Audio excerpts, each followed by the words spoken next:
Good morning, good evening, good afternoon. Whenever you happenstance this incredible panel discussion with the 47th episode of the new Untouchables. We're recording this on Friday, November 21st, 2025 at approximately 5 p.m. Eastern Standard Time. And boy, do we have a lot to discuss on this particular panel, so we'll get right to it. Just a couple of introductions on my screen, and this always changes because of the way Zoom works. We have Mark Dan from Dan Law Firm out of the great state of Ohio, former Attorney General of Ohio. Welcome back, Dan. We missed you. Thanks June for having me. Carbone, June Carbone, right below him, of course, the Rabina Chair of Law, Science, and Technology at the University of Minnesota. To her right, Lewis Clark, the Executive Director of the Government Accountability Project. And then, of course, the indomitable Bill Black, William K. Black, a gentleman who's got so many things to discuss that it would take up the entirety if I introduced him. I'll just say he's a resident expert in all things fraud, corruption, and he is the North Star to help lead the way. As we get started on this particular recording, guys, I want to say happy pre-Thanksgiving to everyone, first and foremost. I hope all is well with you and your family. But I want to just comment on a couple of crazy things that have really been tumultuous this week. I think last Sunday we started with, of course, President Trump down at Mar-a-Lago, a little bit befuddled but baffled, and also as, shall we say, happy as ever to discuss the Epstein files. And then, of course, after 4 months of sitting on the sidelines with saying there's nothing to see here, folks, after his campaign said that that's what they were going to do, of course, to elicit the response from MAGA.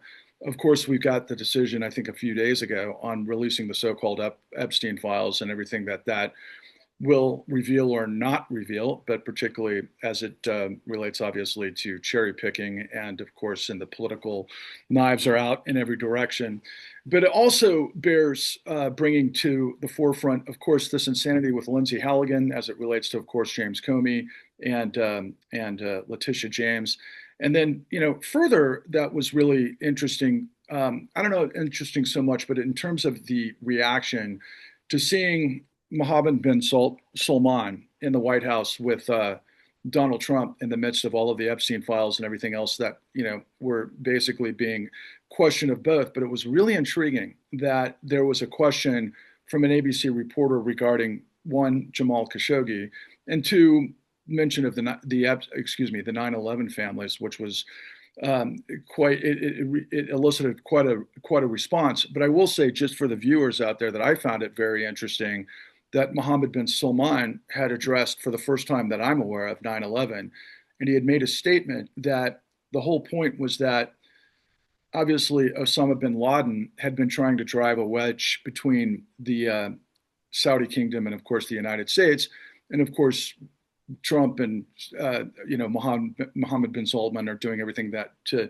maintain the relationship and the strength of the two countries in the midst of what I just brought up. So really elicit a lot of emotional response. But further, yesterday we got news that the Coast Guard has decided to no longer have the swastika or a noose categorized as symbols of hate. And then furthering that sort of feeling about what was taking place in the Oval Office with Mohammed bin Salman, all things Khashoggi. Of course, Donald Trump threatened Democrats for treason, all things considered, which is certainly plenty to consider. And then, of course, today the judge ruled that the National Guard should not be in D.C. and so forth. I'm going to share my screen real quick just to draw attention further to the front page of the New York Times this week that I'm going to have to get to the right spot here. And let's see if we are there. Yeah, quickly, the unraveling of the Justice Department. So, as those of you who have been watching these panel discussions week in and week out, you know that we have a lot of folks with a lot of experience at the Department of Justice. And the New York Times came out with a pretty detailed chronological expose on really all things that are happening with pressure from the Department of Justice to with all things that are relevant to what we have learned, of course, through the Government Accountability Project and all things Eris Ravini as it relates to Emile Bove is siphoned here. But further down, I mean, I'm just going to scroll through this without actually citing anything, but I'm just drawing attention to this incredible detailed article about insiders, which we might consider whistleblowers at the Department of Justice, that are talking about every form of unethical activity or lawlessness or illegal activity that I think we'll be able to address here quite a bit within this dialogue today. But also, I want to draw attention that one of the folks here that was cited is someone prominent in Ohio who has gone over and above describing incredible pressure from the Department of Justice to do what I think is practically illegal behavior.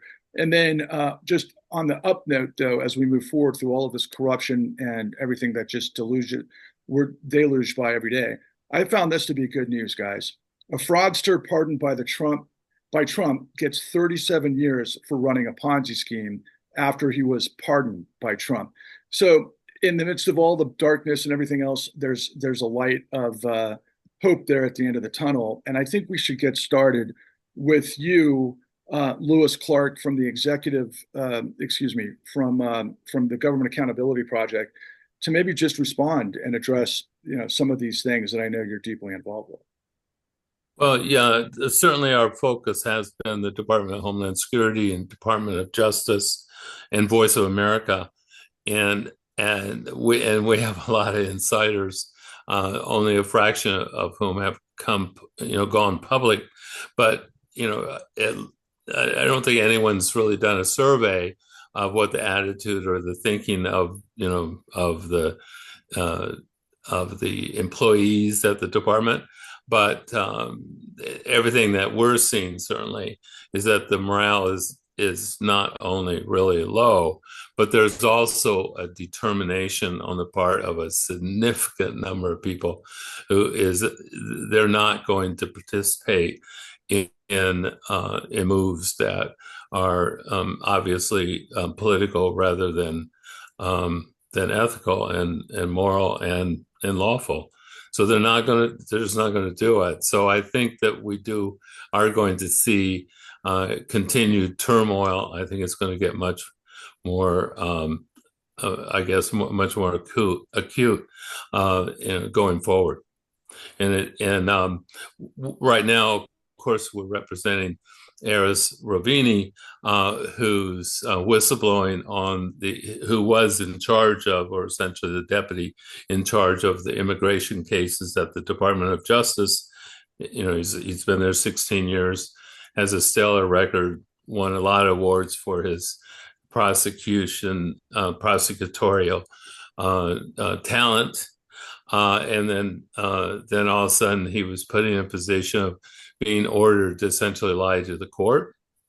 He refused to do so. He refused to say that Garcia, who has been much in the news, was wrongfully sent to El Salvador.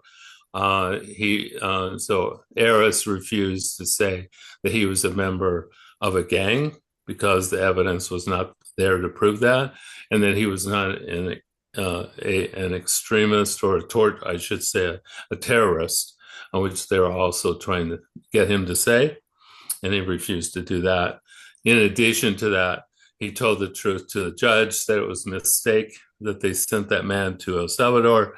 In addition to that, he reported to much news throughout the country is that the number 3 official at the Department of Justice had told at a meeting, as a high-level meeting at the Department of Justice, he told the people in the meeting that it was very important that they send those plane loads of detainees to El Salvador, 197 men, to El Salvador to be tortured for 4 months, and that those planes had to take off. And if a court ordered them not to do so, we might have to say, fuck you to the courts. And so now what's happening is the judge in that case it has gotten the green light from the Court of Appeals to continue with a contempt investigation and inquiry, and there's a real potential that he's going to find the Department of Justice and certainly certain officials there at fairly high levels, that he's going to find them in contempt of court, criminal contempt as well. And so he's being asked now to testify at upcoming hearings that will happen in the next few weeks. And that's really what's really going to happen, because he's obviously not going to be the only person to testify. But what's really going to happen in the next few weeks is the entire Department of Justice is going to be on trial. Wow. And I think I want to get your reaction, June, from the standpoint that, just to kind of slip this question in context of what Lewis just laid out. I mean, that's a pretty incredible thought, to put the DOJ on trial. My goodness. But look, this last week, we literally saw that Democrats had suggested to service members to not follow illegal orders in addition to this, right? And so we saw a couple of weeks ago as well, there's a whole lot of people, I think, within the Department of Defense that probably are facing similar scenarios. You want to pick up on some of those thoughts? Sure, and I'd like to put in play a couple of longer term issues. The first, I had been saying before the election, and indeed been saying for some time, there's a wholesale assault on American institutions that really started with Newt Gingrich, and McConnell accelerated. So when you look at the Obama administration and McConnell taking the position, we're not going to vote on anything that might help Obama get reelected in 2012. This mindset, we only ask what's in it for us, is deeply rooted and has been there for a while.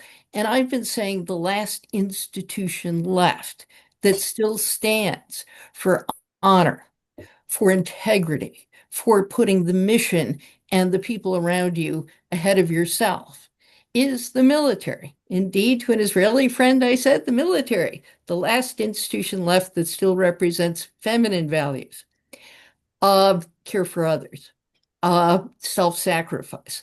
And of course, it's close to the top of Trump's hit list. The second thing, and Lewis is absolutely part of this with whistleblowers, is we need an agenda for restoration. As you know, if you've been listening to me all these weeks, I've been saying it will take, last time it took 2 world wars and the Great Depression. This time, let's hope it's only a financial crisis. But when I've been saying that, it's not just to take down Trump. Trump is the representative of a movement.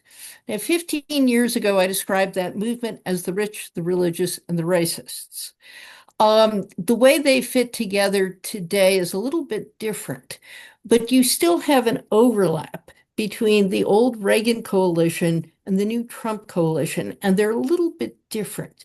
But what they have in common is the richest people in the country who want to be freed from the Lilliputians, including the Justice Department, who might tell them there's some things they can't do or some things for which they might be accountable, are only too happy to sign on to Trump and the destruction of the American experiment and what makes America great, in order to be freed from the Lilliputians and the Justice Department front and center among the Lilliputians.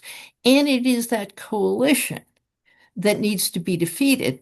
What it means to restate, to rediscover, to bring back institutions means not just defeating Trump, but defeating the people who finance it.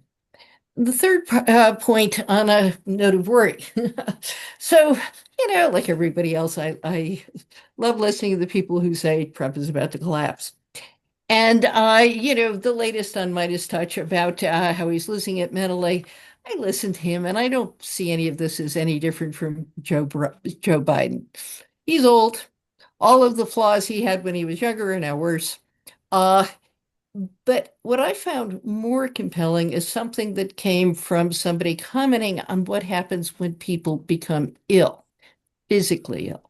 They're deteriorating. Yes, they develop dementia-like symptoms, but more critically, they become more impulsive. They become, they feel a greater sense of urgency. And if you take Trump, who is a narcissist, The only thing that matters is what's in it for me. Anybody who defies my orders is a traitor. To whom? To me, and I'm the country. And you take a sense of urgency. Uh, hey, I might lose in the midterms. I've got to rig the system now. And the fact that the guardrails are gone, that the people who might have reined him in aren't there. Then what I see with this statement that Democrats are committing treason, he thinks anybody who didn't vote for him in the last election has committed treason. When you see those statements, the question is this a further sign that he's off the rails? Not necessarily because of dementia, but the project is a totalitarian project. And so I see these statements as a sign. There's nobody editing Truth Social posts in the middle of the night. There may be people who fail to carry out his orders. I am told that their primary source of distraction is to get him to focus on rebuilding the East Wing and the ballroom rather than, say, foreign policy or domestic affairs. But that means we need to ask who's running the country. And it is the sadist, Stephen Miller, and it's the right-wing ideologue, Russell Vogt, who thinks if poor kids starve to death, that's a good thing.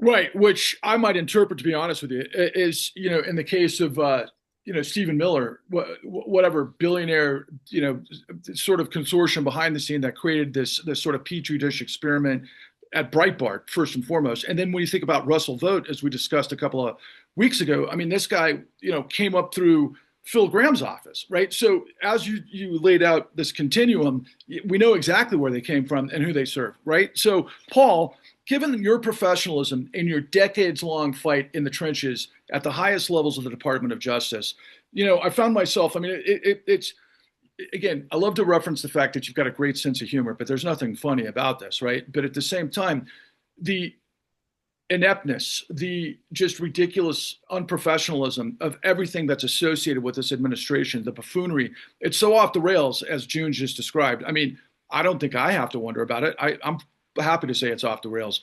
How do you even compartmentalize this, and where do you want to go, given all the stuff that we just heard from Lewis and June as it relates to the Department of Justice? Well, I'd like to correct two things, something that Lewis said and something that June said. June said that Trump was a narcissist. He's a malignant narcissist, and that is far, far exponentially worse than a narcissist. And Lewis says, well, the Department of Justice will be on trial. The Department of Justice has been on trial since this administration started, and they have failed every step of the way. And I do agree with Lewis that this is going to be the corruption of the Department of Justice on trial before. Is it Judge Boasberg, Lewis? Yes. Yeah.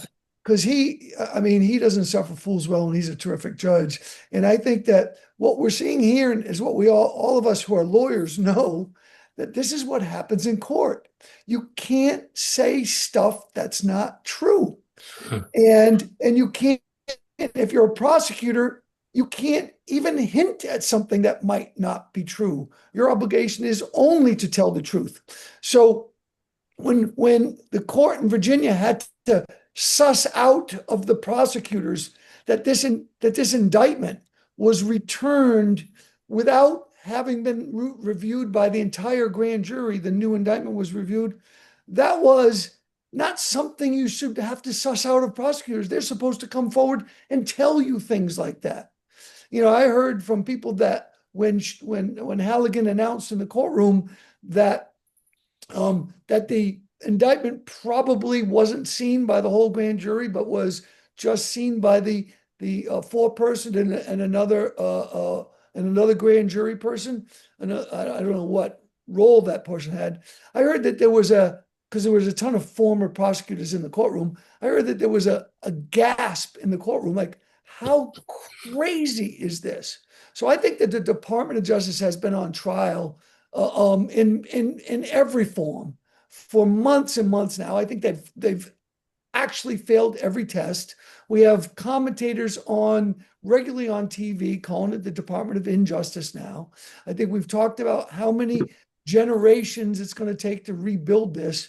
I think since our last communication, our last podcast last Friday, we've learned that now the figure is 5,000 prosecutors or 5,000 employees have left the Department of Justice. That's an incredible, if that's true, that's an incredible number. It was reported in the New York Times.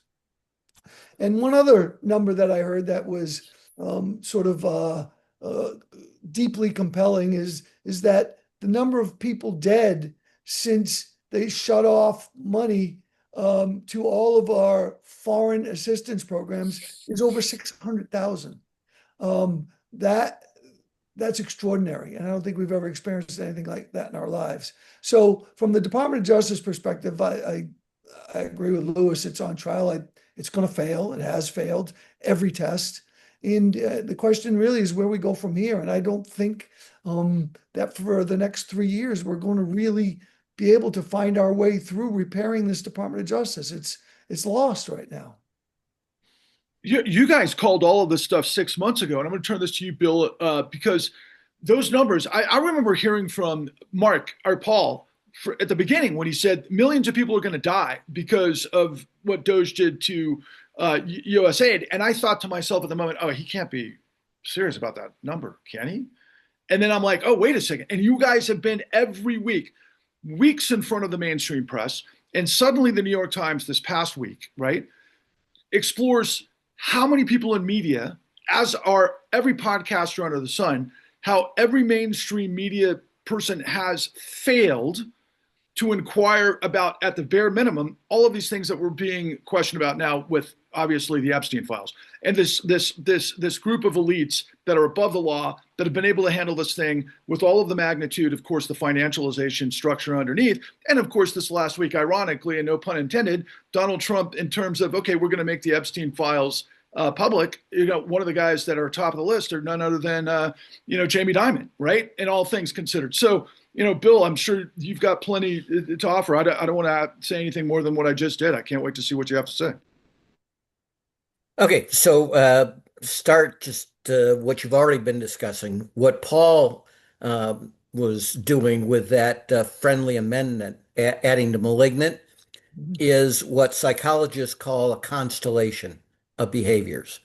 And they tend statistically to be linked. And that's why there's something that's the ultimate predators. This is the dark tetrad. And when the CEO in particular, and the psychologists think that CEOs fit into the dark tetrad about 5% of the time versus the general public about 1% of the time, right? So when we say don't just focus on the king, we got to end the robber barons, this is what we're talking about. So these are folks that are not just narcissistic, but they're also Machiavellian, and that they are psychopaths or sociopaths. That word changes in the literature every 5 years, bouncing back and forth. But the fourth one is that they're sadists.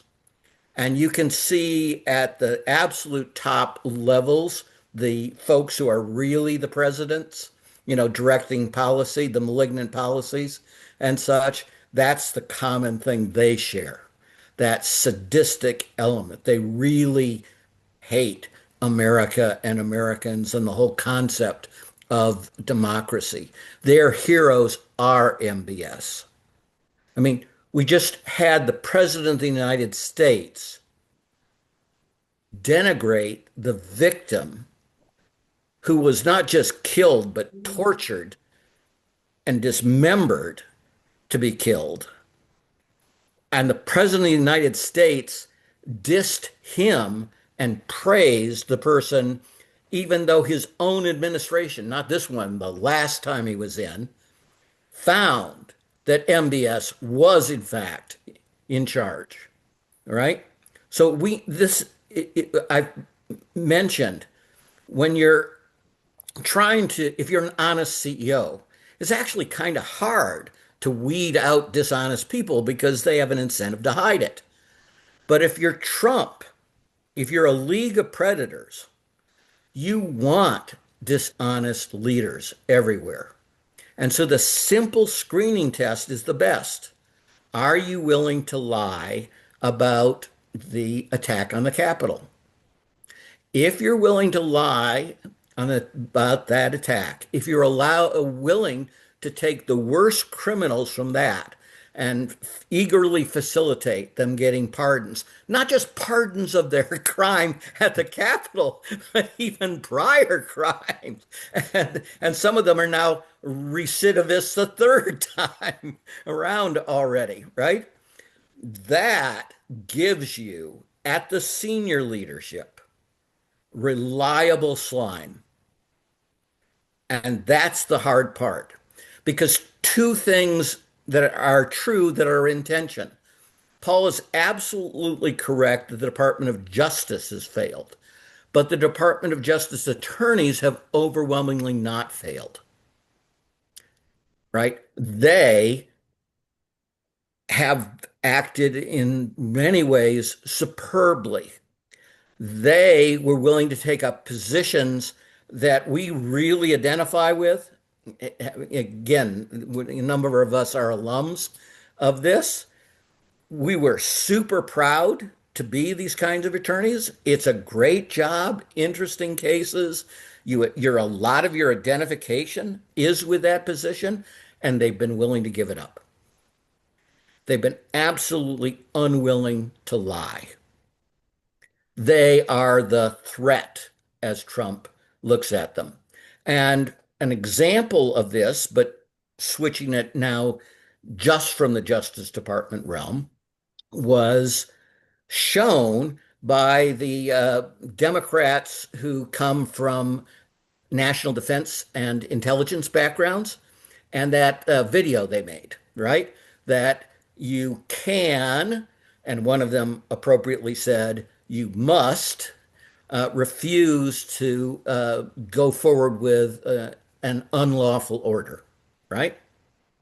And then they said, don't give up the ship, was their tagline at the end. So a little history here.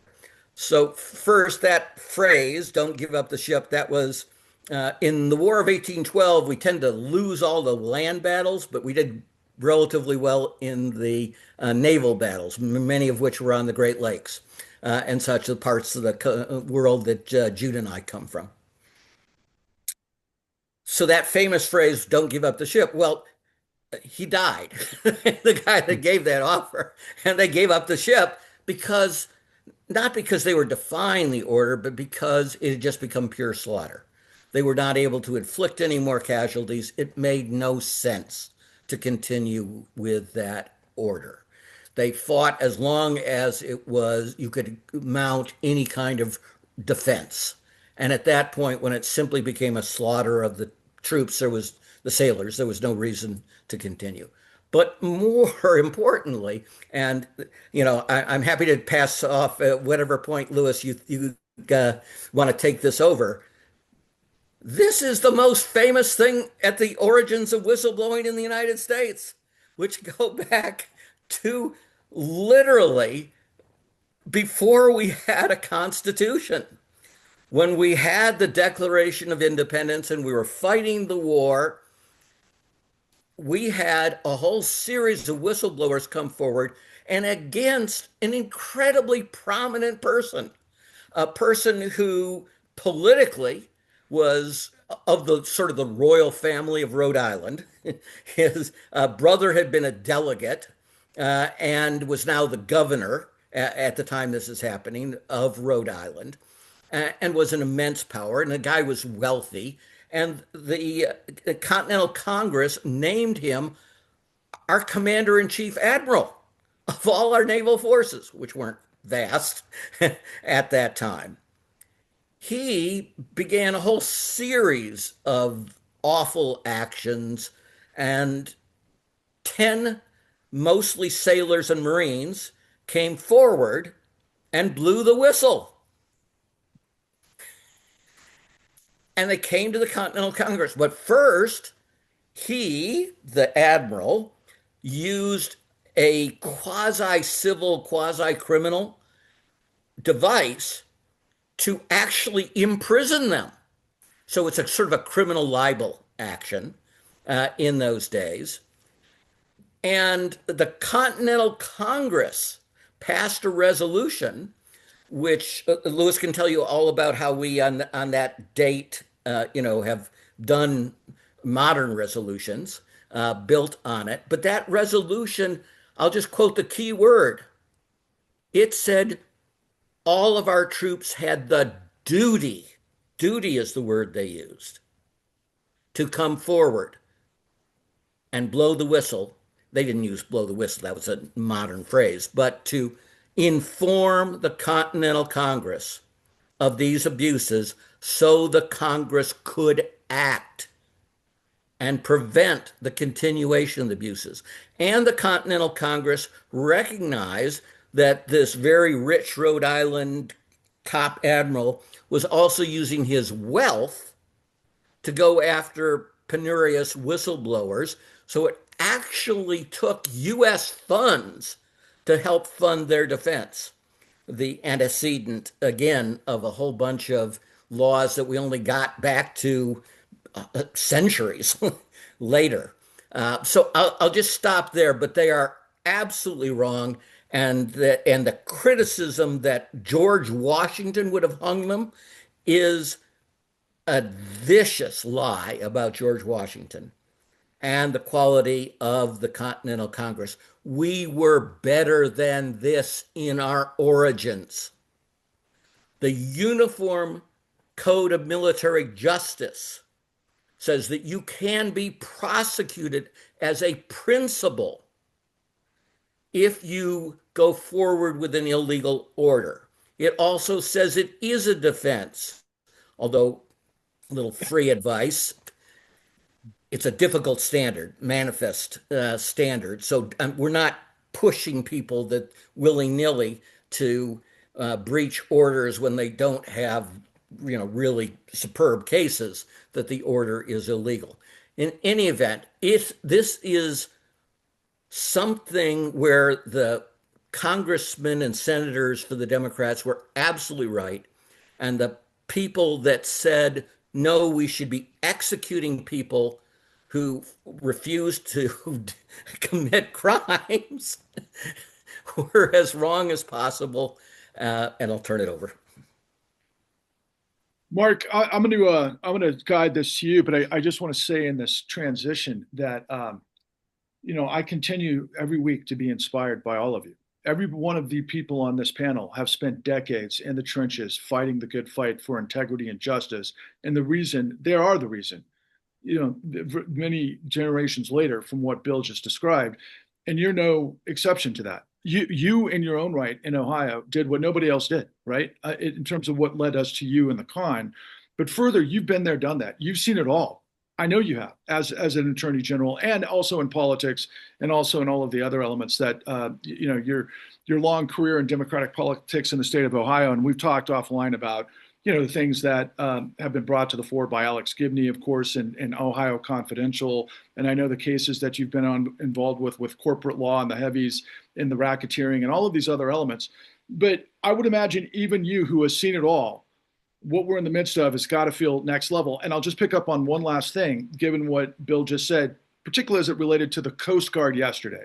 Again, I remind the viewer that the Coast Guard has just made it I guess that swastikas and nooses are no longer symbols of hate. So what that means that people in No, they just under public pressure, they just flip back on that.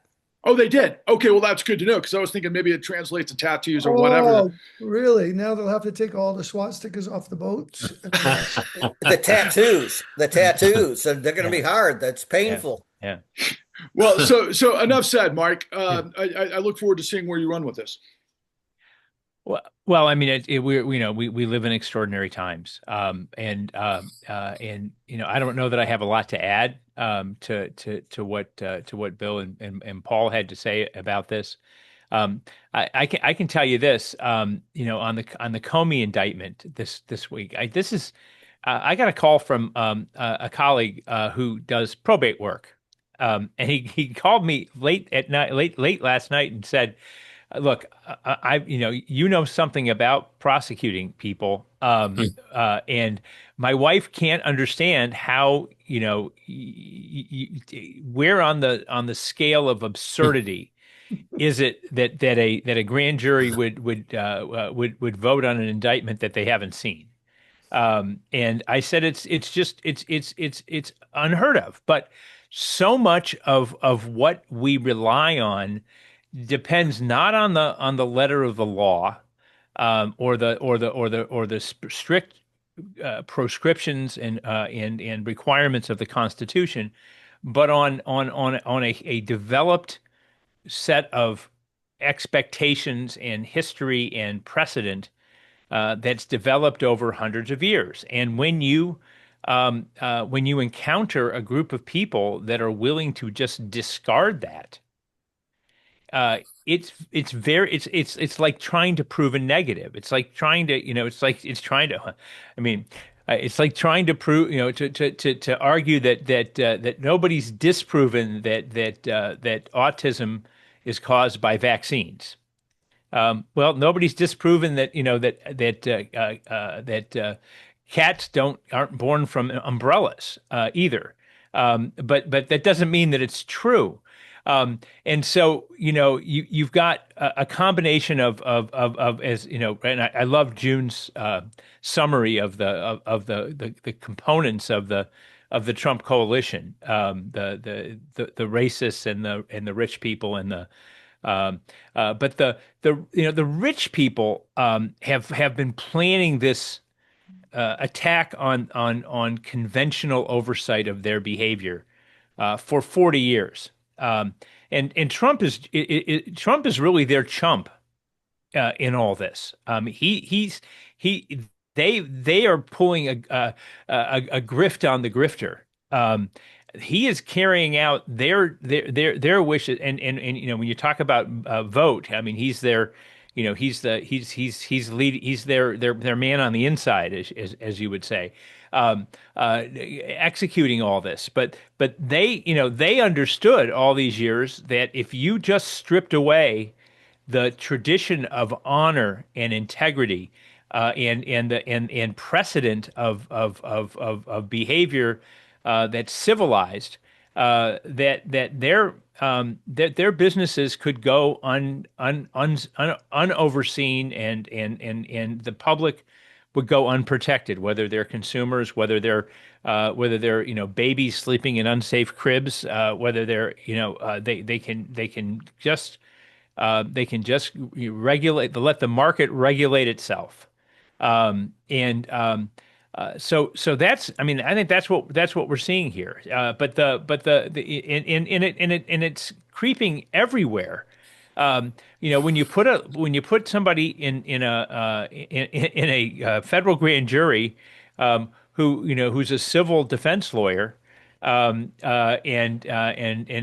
because nobody that works for her is willing to walk in the room with her to get the indictment that the boss wants to get. All history and precedent and convention goes out the window. And so that's how these kinds of things can happen.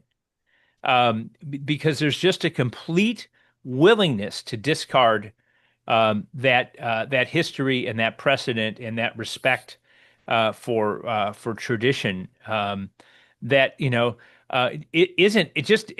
every word of everything we do in the legal profession isn't written down. And frankly, it's a great reminder for us as lawyers, as practicing lawyers, that we can't rely on that we have to make sure as we represent our clients, that we prepare for the possibility that there will be players in the game that will discard those things. The one group that has managed not to do that so far are judges.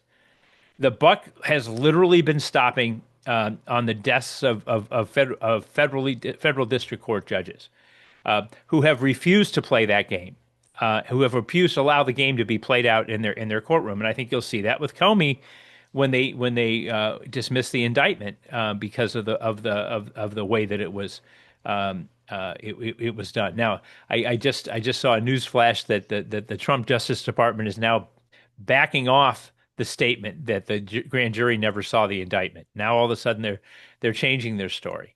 And that's the other thing. I mean, he's also managed this time around to surround himself with people who would just say anything.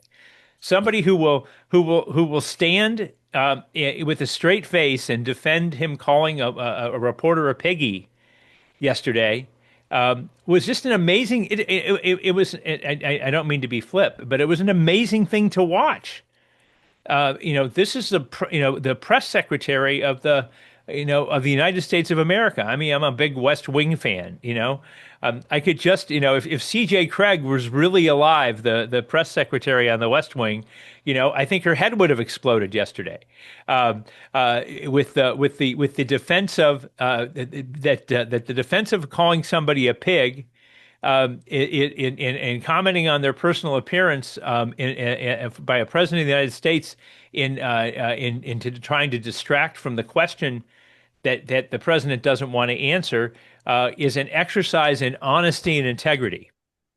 I mean, that's what I just knocked my camera down. I'm so exercised here. But that's what we're looking at. And so this total disregard of all that. Now, here's the problem. And frankly, the problem is not just of the appointed officials in the Trump administration and those that haven't stood up and blown the whistle and walked out the door or refused to the illegal orders, because that's not just a military thing. Should be and is an expectation of every government official to not recognize or follow an illegal order. So that applies across the board in government.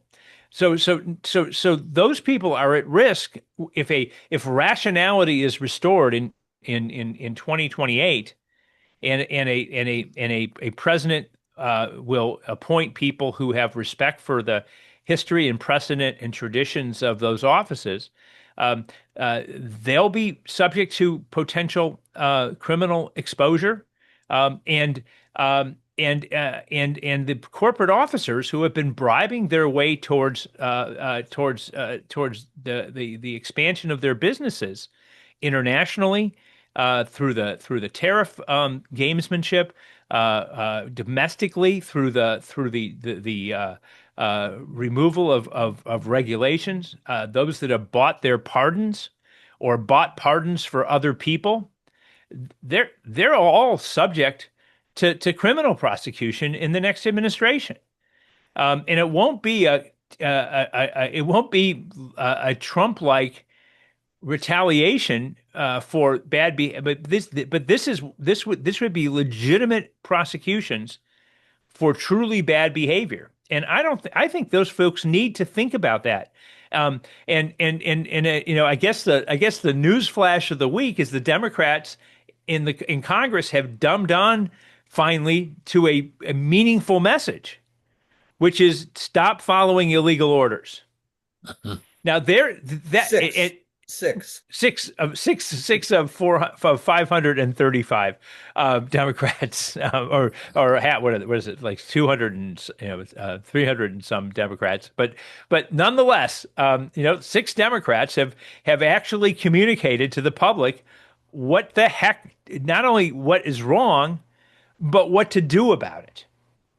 And I think what we're onto here, that I hope people around the country will start to emulate and to talk about, is we're all about creating the world where those whistleblowers, those who refuse to follow orders, have a community that will back them up every step of the way. I mean, Lewis does this for a living and does God's work through Democrat administrations and Republican administrations and on and on. But we need to multiply. We need a force multiplier here to provide that support for those people that are willing to say no, and to refuse those illegal orders, and to stand up for tradition and precedent. And we lawyers need to police our own. And I know I don't want to lose track of that, Bill. I know you've been very adamant in these conversations about this, and I am too. But those, these lawyers that will lie and misrepresent in court and stand up in front of a judge and lie, the very integrity and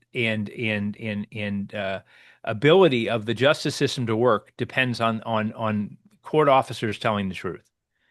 And when they don't tell the truth, there need to be serious consequences. And all of us in the legal community, anybody who doesn't advocate for that, who doesn't report it when they see it to the appropriate disciplinary authorities, they ought to be disciplined too. I'm going to just pick up really quick, but first and foremost to the public, please. That's why these folks are the new untouchables, because I know you're all thinking, and I'm seeing this in my own social media circles. I'm having it in conversations with some important people. There is an absolute hunger for, shall we say, the mythical American hero to step into this moment in history, and you're looking at him. And so for the next, I don't know, let's call it whatever you guys want to cut up, but I'm just going to leave it open-ended. You guys really do a wonderful time when you just mix it up. Anybody want to start off the conversation and react and drive us to the next, just free flow? I just want to set up others. 3 words and 1 number. The 3 words are Fort Pierce, Florida, and the number is 30 investigations apparently already started by subpoena. We have seen honest judges push back. We are about to see what happens when you have a dishonest judge combined with dishonest U.S. attorneys. And the results could be horrific. I don't know that judge in Fort Pierce is presiding over the grand jury. She likely is, but I'm not certain that she will be called upon. But she likely is. There's only one judge in Fort Pierce, but they rotate assignments through West Palm Beach. So that would be interesting to see. And I'd add on whistleblowers, something to keep an eye out for. People in the FBI and the Justice Department who find out what is in the Epstein files that is being deleted. I think that's going to be important. Also in terms of the earlier discussion or the discussion about illegal orders, the difficulty with that concept is the proof is going to be on that individual that it was illegal.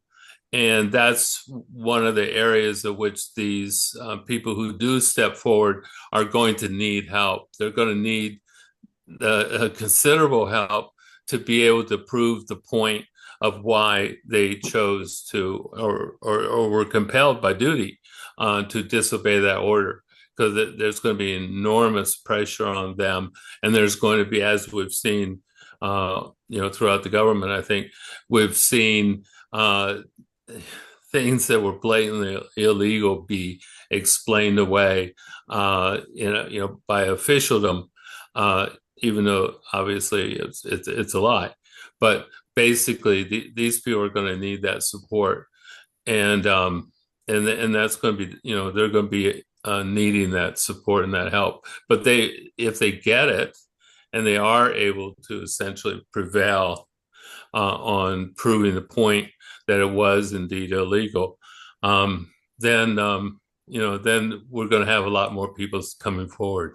So I think that it's really the community. I think the community of concerned citizens who are going to preserve this democracy, standing behind and with the whistleblowers who have the inside information about the levels of corruption. Yeah, can I add to that? The Defense Department has fired the top officials who advised soldiers on what was legal and what isn't. I'd like to know where they went. And you have National Guards all over the country who face some of the same issues. I'd like to see the states hire some of those experts. But blue states collectively could hire some of those experts and be a resource for people currently in the military with questions about what's legal and what isn't legal. I don't know if anybody's doing that. And whistleblowers are the ace in the hole potentially.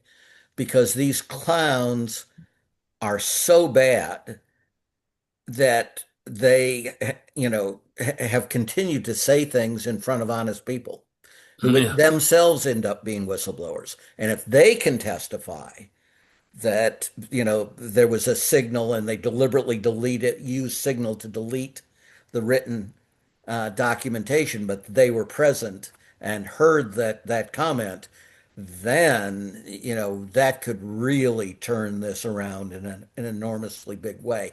And eventually, I would love to make them paranoid about whistleblowers, right? Because then they would stop taking so many illegal actions for fear that it will end up in them being imprisoned.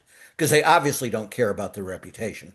I, I think that we're seeing that at the highest level of government in terms of, if you're willing to step forward and say that people who are told, or people who tell people that you can follow and should follow the unit, the code of conduct for the military, that you're supposed to, and it's your duty to not obey illegal order, that's your duty, and that and the response to that was so over the top, exactly because of that reaction, that fear of whistleblowers. So you have to do something that's going to scare the bejeebies out of anyone, and the idea of being hung and be, is a pretty much of a disadvantage or a disincentive, put it that way, to step forward. I do have a proposal. I think the United States should declare that Donald Trump is guilty of war crimes and invite the rest of the world to seize his golf courses in Scotland. Oh. They're money losers. You don't want those.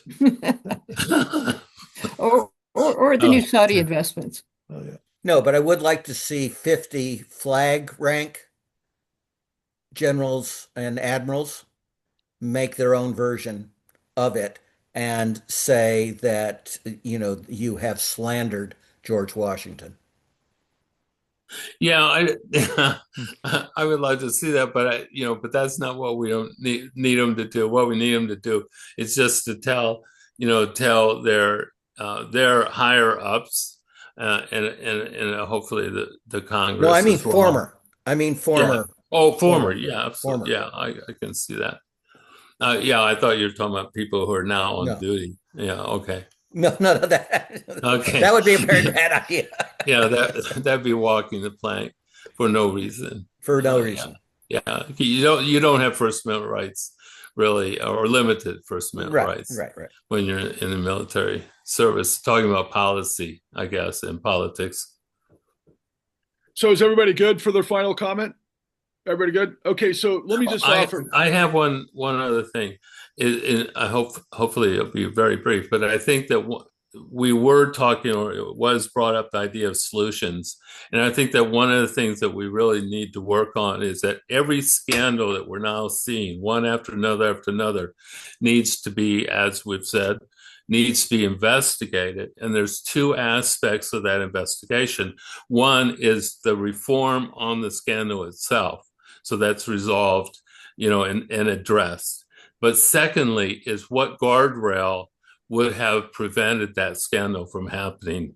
And then our goal for the next 10 years is to reestablish those guardrails that that allowed that scandal to actually occur. Yeah, and I we think call it the that's restoration phase.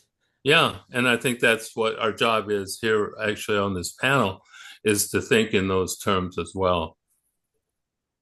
Patrick, I think that's a great topic for a future discussion for an entire session. Yeah.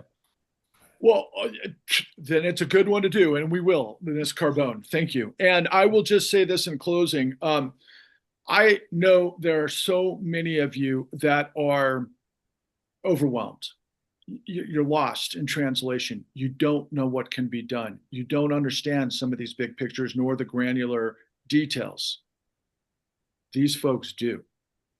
What you can do is you can share everywhere We need thousands to hundreds of thousands to eventually millions. We need anybody who is on the right side of American history in positions of media to come out to go further with these folks. And I will, of course, be a great vector to that. I can help everybody out in any which way I can. In fact, we're following the same, I would say, everything that William K. Black achieved under much harder circumstances during the savings and loan crisis by reaching thousands of journalists and educating them on how things are run and what the crimes were and what could be done. And then they ultimately embarrassed the country into action that led to indictments, that led to convictions. People, we're better than this. We're better than this monstrosity of this ghoulish ridiculousness every single day that's a stain on our history that we cannot tolerate. And I am so incredibly grateful for this incredible brain trust to enable me to bring them to you, and we will continue to do so. So please check out thenewuntouchables.com. Please check out thecleannewdeal.org. And until next week, happy Thanksgiving to you all. We'll get through this together. Onwards and upwards. Be well. Thank you. Thank you.